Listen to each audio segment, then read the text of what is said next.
نحمده ونصلي على رسوله النبي الكريم المتين الأمين الرؤوف الرحيم أما بعد فأعوذ بالله من الشيطان الرجيم بسم الله الرحمن الرحيم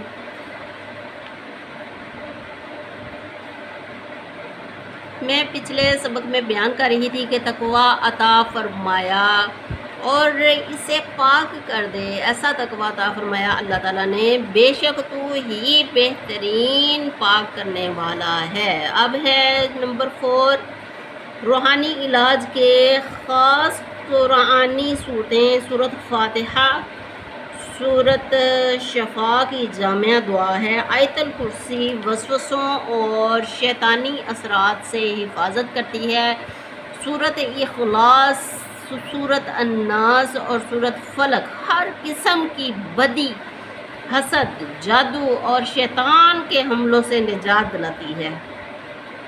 سورۃ بقرہ، اس سورت کے پڑھنے سے شیطان بھاگ جاتا ہے۔ سورۃ نور، سورۃ حجرات اخلاقی اور معاشرتی اصلاح کے لیے ہے۔ تو میری میٹھی میٹھی اسلامی ماؤں اور بہنوں اور بیٹیوں، روحانی طب کا مقصد ہے انسان کے باطن کو پاک کرنا اور اللہ تعالیٰ کے ساتھ جو تعلق ہے اس کو مضبوط بنانا۔ یہ تعلق صرف نماز، روزہ، قرآن، دعا، ذکر اور سنت سے حاصل ہوتا ہے۔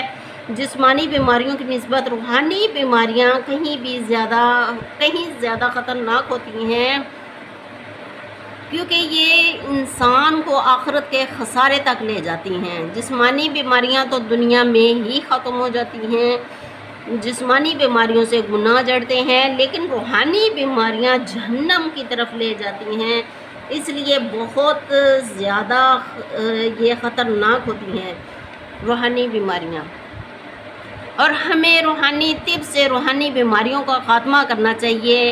اللہ تعالیٰ سمجھنے کی توفیق عطا فرمائے، آمین ثم آمین۔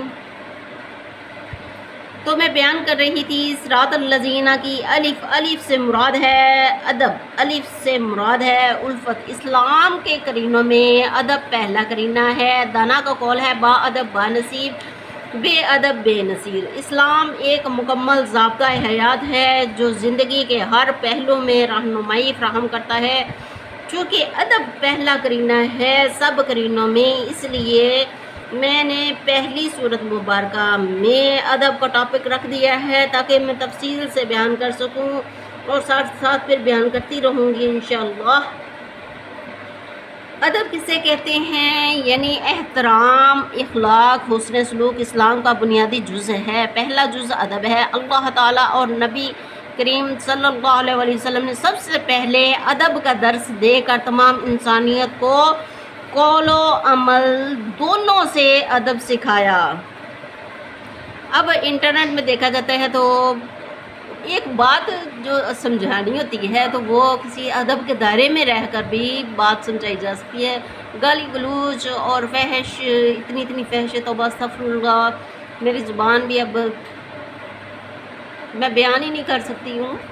اس طرح نہیں اسلامی بھائیوں، اسلامی بہنوں، اس طرح نہیں کرنا چاہیے۔ اگر کسی لیڈر کو کوئی بات سمجھانی بھی ہو تو ادب کے دائرے میں رہ کر بھی تو ہم سمجھا سکتے ہیں نا۔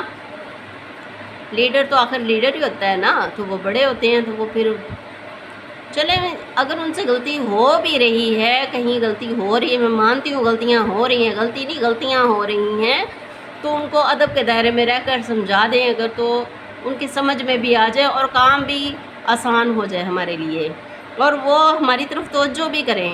آپ کی گالیاں سن کر وہ توجہ ہی نہیں کر رہے، اس لیے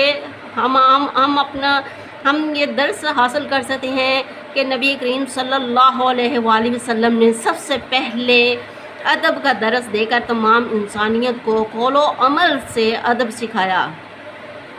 اسلام میں ادب کا مطلب ہے بڑوں کا احترام، اساتذہ، والدین، علماء کرام اور مشائخ کا ادب، چھوٹوں پر شفقت بھی ادب کے زمرے میں آتا ہے۔ دونوں کی عزت و آبرو کا خیال رکھنا، گفتگو نرمی سے کرنا، اللہ تعالیٰ اور اس کے رسول صلی اللہ علیہ وآلہ وسلم کے قرآن اور دین اسلام کی تعلیم دینا ادب کہلاتا ہے، تعظیم کرنا ادب کہلاتا ہے، دین اسلام کی تعظیم کرنا بھی ادب کہلاتا ہے۔ اللہ تعالیٰ کی ذات پاک نہایت ہی خوبصورت ہے اور اللہ تعالیٰ خوبصورتی کو پسند فرماتے ہیں۔ تکبر حق کو جھٹلاتا ہے، عام لوگوں یا غریب لوگوں کو حقیر جاننا ادب کے خلاف ہے۔ لوگوں کو اپنے سے کم تر جاننا ادب کے خلاف ہے، کم تر جاننا ادب کے خلاف ہے۔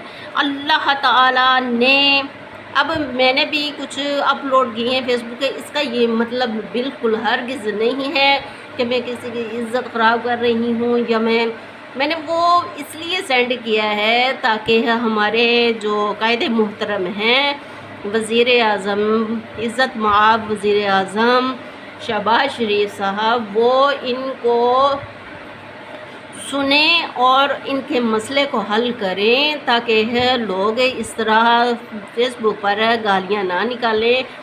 تو ہر مسئلے کا حل ادب سے ہی ہو سکتا ہے۔ تو میں پھر دوبارہ ریکویسٹ کرتی ہوں ان بھائیوں کو جو فحش گالیاں نکالتے، گالیوں سے کیا مسئلے حل ہو جائیں گے اور بگڑیں گے؟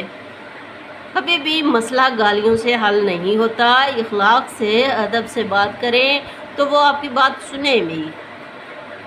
تو میں شہباز شریف صاحب، ہمارے جو قائد محترم ہیں، عزت مآب وزیر اعظم شہباز شریف صاحب ہیں، ان سے درخواست کرتی ہوں کہ تمام عوام جو اتنی مسائل میں، مشکلات میں پھنسی ہوئی ہے، ان کو نکالنے کی کوشش کریں، ان کے مسائل کو حل کرنے کی کوشش کریں، تاکہ آئندہ بھی لوگ آپ کو عزت کی نگاہ سے دیکھیں اور آئندہ بھی ووٹ ڈالیں۔ اب ہے ادب کے خلاف، لوگوں کو اپنے سے کم تر جاننا بھی ادب کے خلاف ہے۔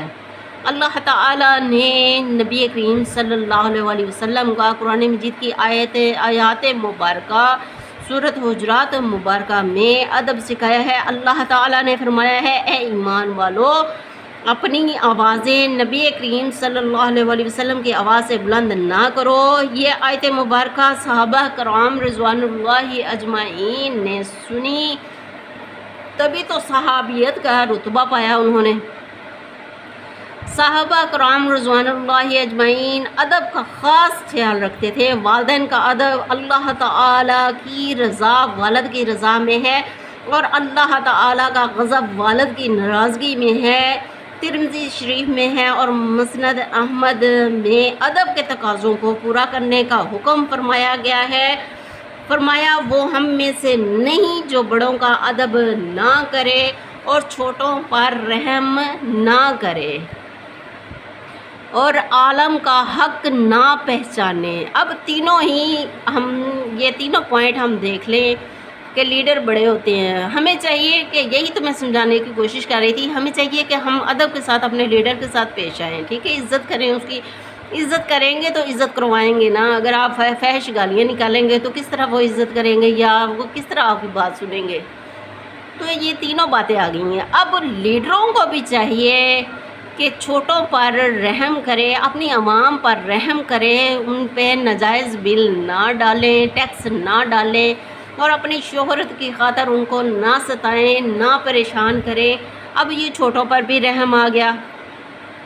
اب علماء کرام ہیں، عالم کا حق نہ پہچانے۔ مثلا ایک عالم ہے، اس کو حقیر نگاہ سے دیکھتے رہنا کہ یہ دین کی طرف لگ گیا ہے جی، چلو جی اس کی عزت نہ کرو، چلو ٹھیک ہے جی حضور صلی اللہ علیہ وسلم لگ گیا، چلو لگا رہے۔ اس طرح کی باتیں، بالکل دل آزاری کی باتیں نہ کرے، بلکہ عالم کا حق پہچانے اور اس کی تعریف کرے، فخر سے تعریف کرنی چاہیے۔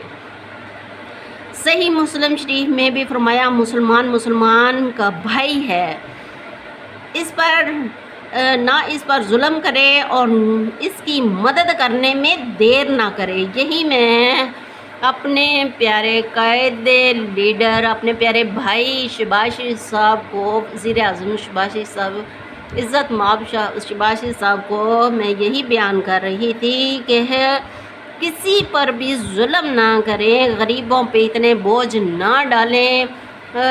دراصل جو غریب ہوتے ہیں وہ اللہ کے حبیب ہوتے ہیں، تو نہ اس پہ ظلم کریں، نہ ظلم کریں اور ان کے بل کم کریں انہیں، بلکہ ان کی مدد کریں اور مدد کرنے میں دیر نہ کریں۔ یہ دیکھیں حدیث شریف ہے، مسلم شریف میں ہے، صحیح مسلم شریف میں فرمایا ہے کہ مسلمان کا بھائی ہے، نہ اس پر ظلم کرے اور اس کی مدد کرنے میں دیر نہ کرے۔ اور آپ لوگ کس چیز کی میں عزت مآب وزیر اعظم شہباز شریف صاحب کو گزارش کر رہی ہوں کہ اب کس چیز کی دیر کر رہے ہیں، اب جلدی ان کی مدد کیجیے تاکہ وہ آرام سے عزت کی روٹی کما سکیں، ان کو دکانیں ڈال کے دیں، ان کو راشن، جیسے ان کی ریڑیاں توڑ دی ہیں تو یہ ظلم ہوا نا، اس طرح تو نہیں نہ کرتے۔ تو مسلمان کا بھائی ہے، یہ دیکھیں نا، پڑھیں ہاں ہر جگہ پہ، صحیح مسلم شریف میں بھی ہے، بخاری شریف میں بھی ہے، ترمذی شریف میں بھی ہے، مسلمان کا بھائی ہے۔ تو آپ بڑے بھائی ہیں تو اس لیے چھوٹے بھائی کا خیال رکھنا آپ کا اولین فرض ہے۔ اب غریب انسان کو حقیر سمجھنا بھی ادب کے خلاف ہے۔ یہاں دیکھ لیں یہ پوائنٹ، یہ سارے حساب ہوگا جو دنیا میں ہم عمل کر رہے ہیں یا دنیا میں جو کام کر رہے ہیں، ایک ایک لمحے کا، ایک ایک گھنٹے کا، ایک ایک دن کا، ایک ایک مہینے کا، ایک ایک سال کا، ہر سال کا حساب ہوگا، ایک ایک سیکنڈ کا حساب ہوگا۔ اب غریب کو حقیر سمجھتے ہیں اور حقیر سمجھ کے ان کی ریڑیاں توڑ دیں یا ان کی کسی قسم کے ان کو نقصان پہنچا دیا یا وہ ہارٹ اٹیک سے مر گئے اور وہ ان کے گھر میں اور زیادہ پریشانیاں آ گئیں، تو یہ اچھا سلوک نہیں ہے۔ بہتر یہی ہے کہ جو غریب سمجھیں ہم ان کی اتنی مدد کر دیں تاکہ وہ آرام سے عزت کی روٹی کما کے وہ اتنا اپنے آپ کو سنبھال سکیں تاکہ وہ اپنے گھرانے میں کسی قسم کی لڑائیاں نہ ہوں، کسی قسم کی وہ پریشان نہ ہوں، کوئی بھوکا نہ سوئے۔ تو ہمیں چاہیے کہ ہمیں اگر ہم غریب انسان کو حقیر سمجھیں گے تو یہ بھی ادب کے خلاف ہے، یعنی وہ بے ادب بن جائے گا۔ آئیے میں آپ کو آسان لفظوں میں سمجھاتی ہوں کہ ادب کے تقاضے کیا ہیں، زبان کا ادب، مثلا گالی چغلی وغیرہ جھوٹ سے بچنا۔ میں یہی کہہ رہی تھی کہ گالیاں نہیں نکالتے پیارے اسلامی بھائیوں، گالیاں نہیں نکالتے، چغلی نہیں کرتے، کسی کی جھوٹ سے بچنا چاہیے۔ جو بھی معاملات ہوں، ٹھیک ہے آپ انٹرنیٹ پہ دیں، میں یہ نہیں کہہ رہی کہ انٹرنیٹ پہ نہ دیں، لیکن ادب کے دائرے میں رہ کر عزت سے دیں تاکہ کوئی پریشانی نہ ہو۔